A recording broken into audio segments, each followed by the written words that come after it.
Hello ඔයාලට කොහමද? මං හිතනවා ඔයාලා සතුටින් පරිස්සමෙන් ඉන්නවද කියලා. අද vlog එක පොසොන් vlog එකක්. ඉතින් අපි බලමු පොසොන් දවස් දෙකේ අපි කොහෙද ගියේ මොනවාද කරේ කියලා.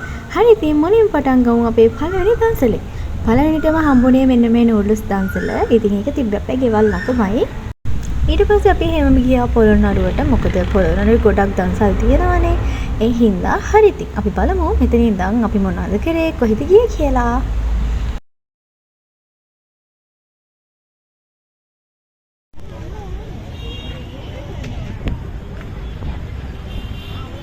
හරි මේ දන්සල ශීතකල කීරි තිබ්බේ. ඉතින් මෙතනත් අපි පොලිමේ හිටියා. මොකද මෙතන හා පැත්තේ තව අයිස්ක්‍රීම් දන්සල් ගොඩක් තිබ්බ. මට ඒ වගේ වීඩියෝස් ගන්න බැරි වුණා. හරි ඉතින් මේකේ පොලිමේ ඉමු. හරි ඉතින් ඊට පස්සේ ඒකත් අරගෙන අපි මේ යන්න හදන්නේ ඊළඟ දන්සලට. ඊට පස්සේ ගොඩක් දන්සල් හම්බුණා. ඇත්තටම මට ඒ වගේ වීඩියෝස් ගන්න අමතක වෙලා. හරි මේ අපි යන්න හදන්නේ පරාක්‍රම සමුද්‍රයට. ඒ කියන්නේ වැව් බන්ට් එකට. එතන ටිකක් වෙලා ඉඳලා ෆොටෝස් එහෙම ගහලා ඊට පස්සේ අපි ආයෙම ඇවිදින්න පටන් ගත්තා. හරි අපි බලමු මෙතන ඉඳන්.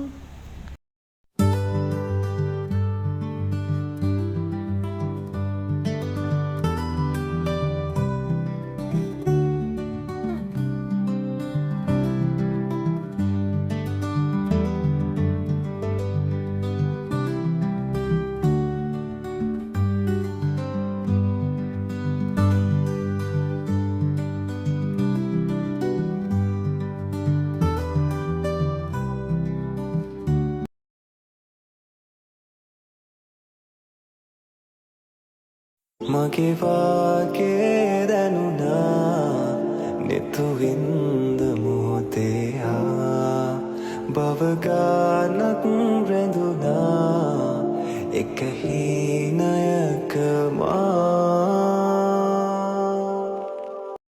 හරි මෙතන පැයක හමාරක් වගේ විතර ඉඳලා අපි මේ යන්න හදන්නේ ගල්විහාර ඇතුළට. ගල්විහාර ඇතුළෙත් ගොඩක් දන්සල් තිබ්බා. අපි ඉතින් ගල්විහාරේ ඇතුළට ගිහිල්ලා එතනත් වැඳලා ටිකක් වෙලා ඉඳලා තමයි ආයෙම අපි හවස දන්සල් වදින්න ගියේ. හරි ඉතින් මෙතන ඉඳන් බලමු. හරි ඉතින් අපි බලමු ඉස්සරහට vlog එක.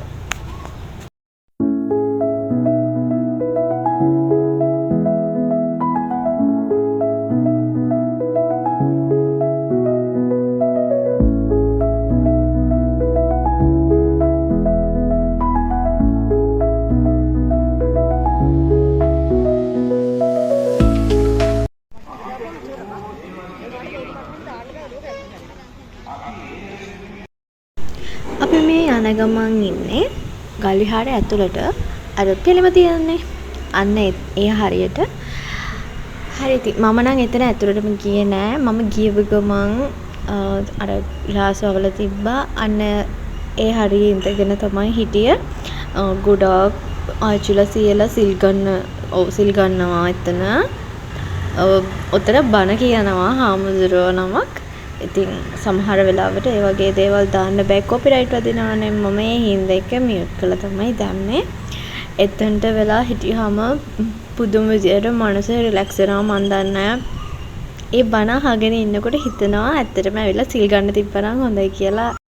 ඒ තරම් එතන මාර්ම නිදහස්. ඉන්දියාවේ පියුණ අධිරාජ්‍ය අපි ඇතුළට යන ගමන් ඉද්දී අපේ රංගිගේ යාළුවෙකුත් හම්බුණා. මම ඉතින් යාගේ වීඩියෝ එකකුත් ගත්තා. මේ හරියටම පිළිම වලට යන පාර එතන මාරම ලස්සනයි. මම කලින් කිව්වා වගේ ගොඩාක් කට්ටිය සිල් ගන්නවා. කොහොමත් පොසොන් පොය දවසට ගල්විහාරේ යන කෙනෙක් නම් දන්නවා ඇති. ගොඩක් ආච්චියම්මලා සීයලා ගොඩාක් සිල් ගන්නවා. ඉතින් ඒ පැත්තම එයාලා තමයි හිටියේ. ඔන්න ඔය පිළිම ළඟ ගොඩක් හිටියාලා. ඉතින් මං කිව්වේ මෙන්න මේ තනකොළ වල තියෙන මෙන්න මේ පිටරේ. අන්න එතන ඉඳන් තමයි මම විනාඩි 15ක් 20ක් විතර ඒ බණ ටික ඇහුවේ. මං කිව්වේ අර මනස ගොඩාක් රිලැක්ස් වෙනවා කියලා. ඉතින් මෙතනත් අපි විනාඩි 15ක් 10ක් විතර ඉඳලා එන්න පිටත් වුණා. ඊට පස්සේ මට හම්බුණා මෙන්න මේ බක්මී මල. ගොඩ කාලෙකට පස්සේ මට මේ මලක් හම්බුනේ. ඉතින් මම ඒකේ පොඩි වීඩියෝ එකකුත් ගත්තා.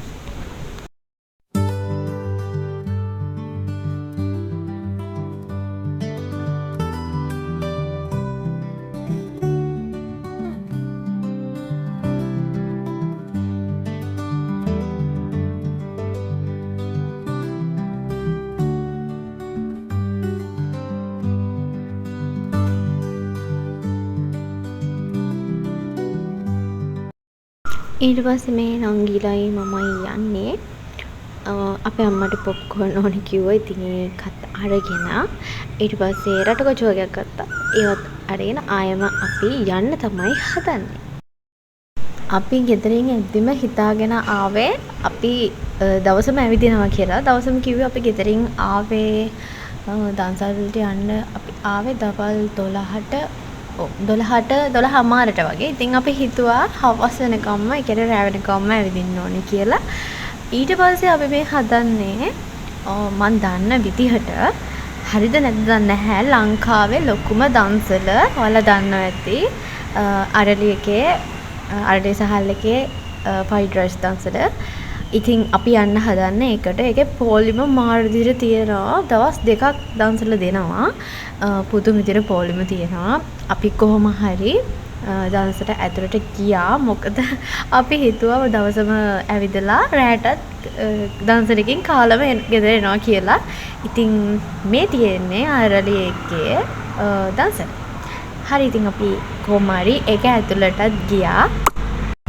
මං හිතන්නේ මේ දන්සලේ නම් පැය 4ක් 3ක් විතර පොලිම විතරක් තියෙනවා. පොලිමේ ඉන්න ඕනේ. පැය 4ක් 5ක් විතර පොලිමේ ඉන්නවා. කොහොම හරි ඉඳලා අපි බත් එකක් ගත්තා. අරගෙන අපි හිතුවා මේක ඇතුළෙම කන්නේ නැතුව බත් එක උතාගෙන ගිහිල්ලා වැව් බන්ට් එකට ගිහිල්ලා කන්න ඕනේ කියලා. ඉතින් ඊට පස්සේ අපි ඒ බත් ටිකත් අරගෙන වැව් බන්ට් එකට ගියා. ඊට පස්සේ එතන ඉඳන් බත් එක තියාගෙන කන්න තමයි හදන්නේ. මේ ලස්සන view එකත් බලාගෙන කන්න තමයි හදන්නේ. ඇත්තටම හවස් වෙනකොට මේ වැව ළඟ පුදුම ලස්සනක් ගියපු අය දන්නා ඇති. මාරම ලස්සනයි. ඉතින් අපි මෙතන ඉඳලා බත් එක කන්න තමයි හදන්නේ. ඒකත් කාලා යන ගමන් බලමු අපි ආයේ කොහෙද යන්නේ කියලා.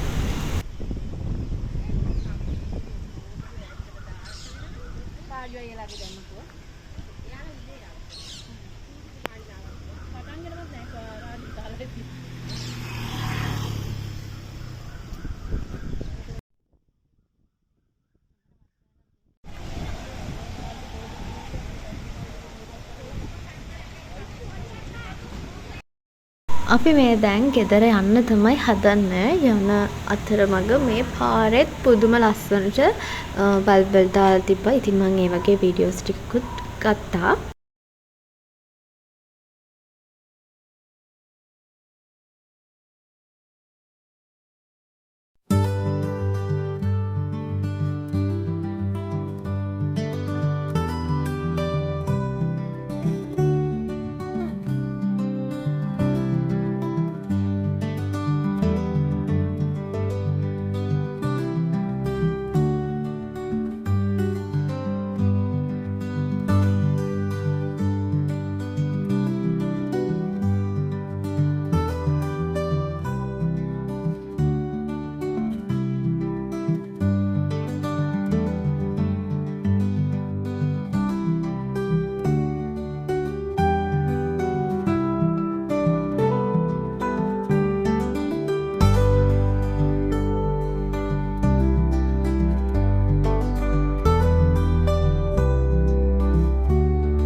අපි යන මගත් මෙන්න මේ වගේ ලස්සනට කූඩු එහෙම හදලා තිබ්බා. මෙන්න මේක හදලා තියෙන්නේ ප්ලාස්ටික් බෝතල් වලින්. ඉතින් ඒක පුදුම ලස්සනක්, මාරම ලස්සනයි. ඒකට බල්බ් දාලා මාරම ලස්සන විදියට තිබ්බා. එතනම කූඩු ගොඩක් තිබ්බා පොඩි තොරණක් එක්ක. මෙන්න මේ තොරණ තිබ්බා චූටි එකක්. ඒකත් මාර ලස්සනයි. ඊට පස්සේ තව වෙසක් කූඩු ගොඩක් හදලා තිබ්බා. ඒවත් බලලා ඉවර වෙලා අපි ගියා පළුගස්දමන ඉස්කෝලේට.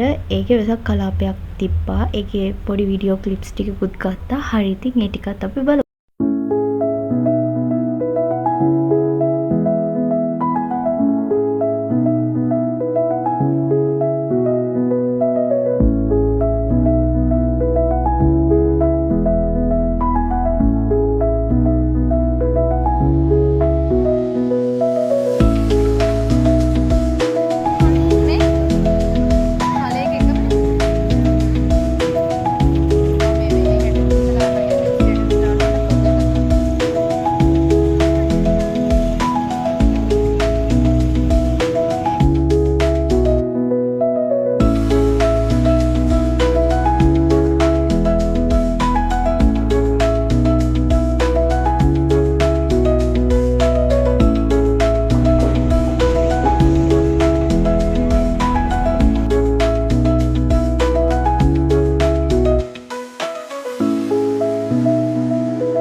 මෙන්න මේ තොරණ තිබ්බේ හරියටම පළුගස්දමන ඉස්කෝලේ වෙසක් කලාපේ එතන.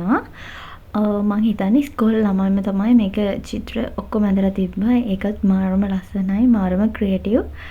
ඉතින් ඒකත් බලලා තව එතනම තිබ්බා වෙසක් කූඩු. ඉතින් ඒ ටිකත් බලලා එහෙම අපි ගෙදර ආවා. හරි, මෙතන එහාට බලමු. පළුගස්දමන ඉස්කෝලේ තිබ්බ වෙසක් කලාපේ තිබ්බ වෙසක් කූඩු.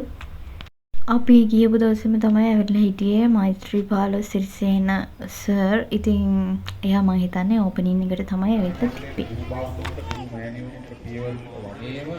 දෙමව්පියෝ ඒ ගැන සතුටු වෙනවා. අම්මා තාත්තා තැන්වලට ගියා. ඒක නිසා අපිට අවශ්‍ය වන්නේ ඒ දේ තමයි. දිනෝපියන්ගේ උත්තම ප්‍රාර්ථනාව දරුවන්ගේ හැකියාව දක්ෂකම් සමග ඊටාම විශිෂ්ට පුරවැසියන් බවට පත් වීම. ඒක නිසා අපි ආශිර්වාද කරනවා, ප්‍රාර්ථනා කරනවා ප්‍රධාන වශයෙන්ම මේ පාසල තව තවත් වැඩි දියුණු වේවා. දරුවන්ගේ හැකියාවන් දක්ෂකම් තව තවත් ඉතින් ඒ වගේම අද පොසොන් 15ක පොහොය දිනය. පොසොන් 15ක පොහොය දිනය කියලා කියන්නේ කවුරුත්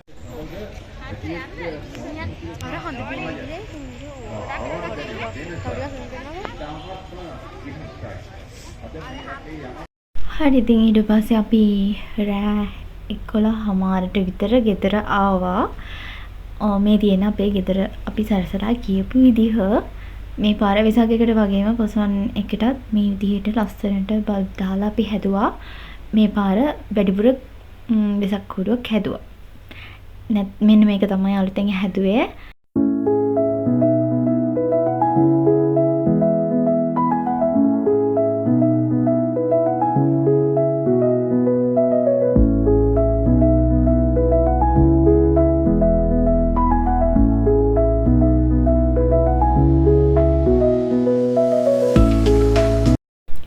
හරි, මේ තියෙන්නේ හරියටම පහුවෙනිදා අපි පෙරහැර බලන්න ගියා. ඉතින් මං කිව්වනේ පොසොන් දවස් දෙකේ මම මොනවාද කරේ කියලා ඔයාලට වීඩියෝ එකකින් කියනවා කියලා. ඉතින් මේ පහුවෙනිදා හරියටම පොසොන් එකට පස්සේ දවසේ රෑ එදා තමයි පෙරහැර තිබ්බේ. ඉතින් මං ඒකෙත් වීඩියෝ ක්ලිප්ස් ටිකක් අරගෙන මේ බ්ලොග් එකටම ඇඩ් කරනවා කියලා හිතුවා. ඉතින් ඒ වීඩියෝ ටිකත් බලාගෙන අදට vlog එක මම මෙතනින් නවත්තනවා. ඉතින් ආයෙම ඉක්මනට ලස්සන vlog එක ආයෙත් හම්බෙමු.